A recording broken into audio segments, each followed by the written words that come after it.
Sabi ni Congressman Abante, tapos na ang Duterte, sabi niya. Tinuldo ka na natin ang Duterte noong 2020, ano, 22. Si Digong natapos yung kanyang administrasyon 2016 yan to 22. Ang 2022 to 2028, Marcos na yan. Sabi ni Congressman Bini Abante, wag nang ibalik ang Duterte. Kaya hayagan niya raw na pinapaalam, hindi niya suportado si Sara Duterte sa pagka-presidente. Pero sa akin, no, I think that the presidency of the Duterte should be over. Tapos na yan. Matindi rin tong si ano, ha? Matindi rin si ano? Si matindi rin si ano, si Bini Abante.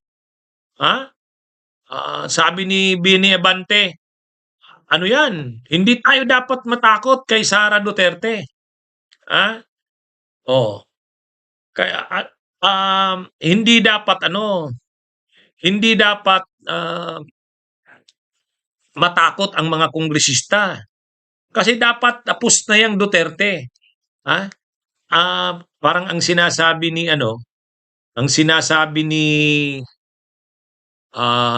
Beni Abante, ni Congressman Beni Abante, ano yan? Kumbaga, nakita na natin ang pinsala ng panahon ni Duterte, yung mga patayan. Grabe ang napatay ng mga kababayan natin. Kapag binalik uli ang Duterte, ganung klase ng leadership uli. Ganung klase na naman ng mga policies ang ipapasunod. Patayan dito, patayan doon. Parang nakaano na tayo doon. Madilim na bahagi na yan ng ating kasaysayan. Madilim na bahagi. Nakaalis na tayo dyan. Tapos ibabalik mo sa 2028. Kaya sabi ni Congressman Beni Abante, hindi na. Natuldo ka na natin. Sabi niya, natuldo ka na yan, tama na yan. Kaya matindi rin, parang sabi ni Pastor Abante, iginiit na tapos na ang presidency ng mga Duterte.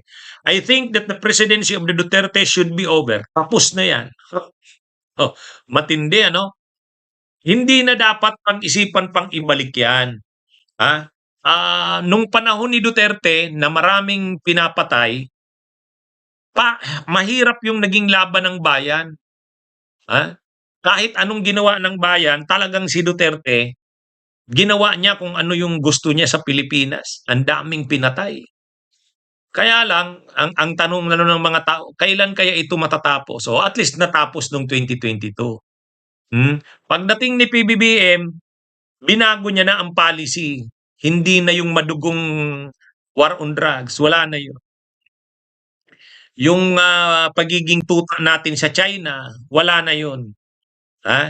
Tapos yung mga pagiging bastos ng Pangulo, inalis na yan ni PBBM. Doon na bago. Siyempre, nandyan pa ang korupsyon. Nandyan ang kahirapan. Pero at least sa mga bagay na yon, natatak ng Duterte, tayan, China, kabastusan, presidenting mayabang, at bastos, at least na nawala na yun.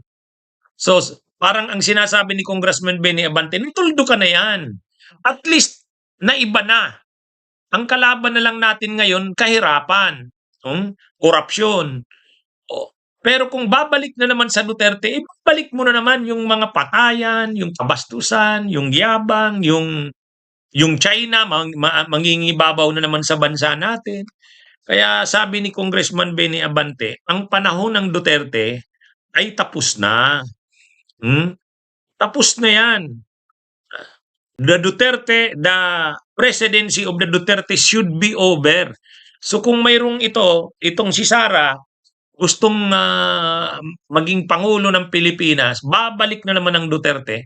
Sabi ni Congressman Abante, wag na. Tama na yan. Kaya parang si Congressman Beni Abante nagkukumit na lalabanan. Sabi niya, ngayon pa lang pinapaalam ko na kay Vice President Sara Duterte, hindi ko siya susuportahan sa 2028. Galit si Pulong. Ha?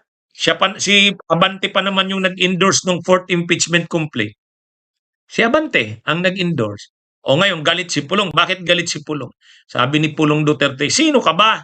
Sino ka para magsalita tungkol sa 2028? Ha? Ano ka lang, congressman ka lang ng Manila. Hmm? At saka may kontrobersya kasi yung panalo ni Abante diyan eh. Ha? Nanalo si Abante dahil prinotesta niya yung kalaban. O diyan siya ngayon kinakantsawan nila Pulong. Eh nanalo ka lang dahil kinantsawan mo ay prinotesta mo ang kalaban. Hmm. Anyway, si Abante naman talagang matatag na sabi niya, hindi, lalabanan ko ang Duterte. Kung natatakot ang iba sa mga kasamahan kong kongresista, sabi niya siya hindi. Kaya nga siya nag-endorse ng fourth impeachment complaint. At saka sabi niya, ilalaban niya yan doon sa Justice Committee na sufficient, informed, insubstantial hanggang sa plenary makuha yung 1/3 na boto, sabi niya. Ilalaban niya yan. Kaya kasi committed siya, sabi niya. Hindi dapat makabalik ang mga Duterte. Kasi tapos na niya yung panahon ng Duterte tapos ibabalik pa.